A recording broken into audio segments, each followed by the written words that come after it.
Okay, so andito na naman tayo. For how many years di tayo nakapag-upload ng video.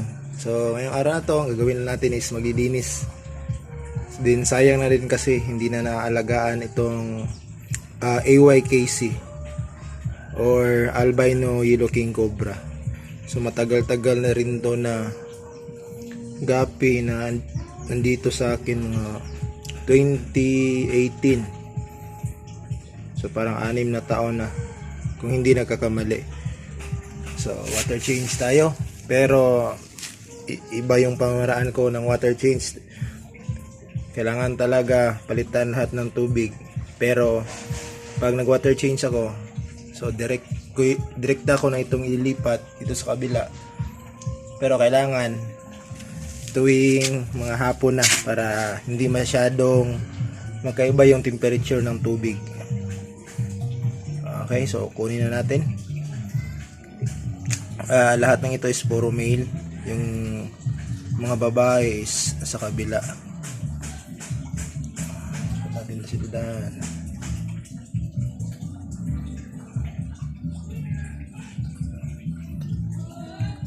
Sayang din kasi yung linyang to. Nanalo to during international show sa may Philcris Centrale.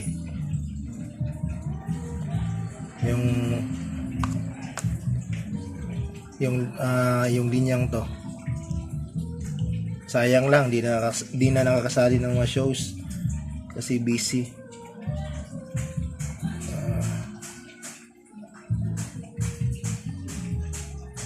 Okay. So isahin lang natin to.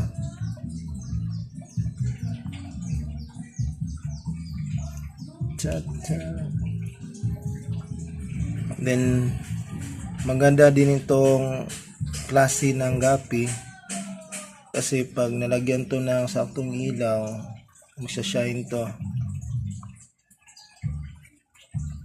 Kaso hindi ko na nalagaan ng mabuti, wala na sa aquarium.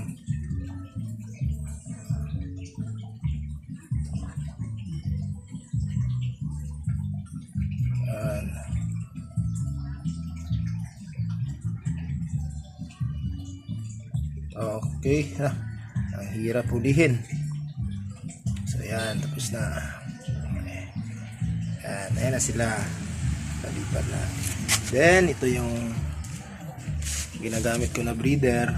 Kaso yung isa nagka-problema, pero okay lang yan. Alagaan pa rin natin. Hindi natin yan pwedeng itapon kasi may buhay din.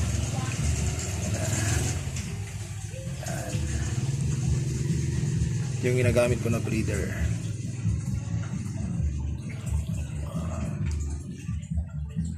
Ito yung babae.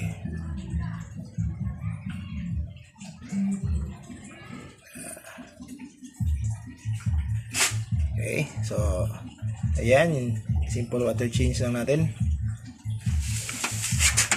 So update natin, baka mag-hatch yan one day. Ayan na sila. Okay, salamat sa panonood ng video. Next time na naman.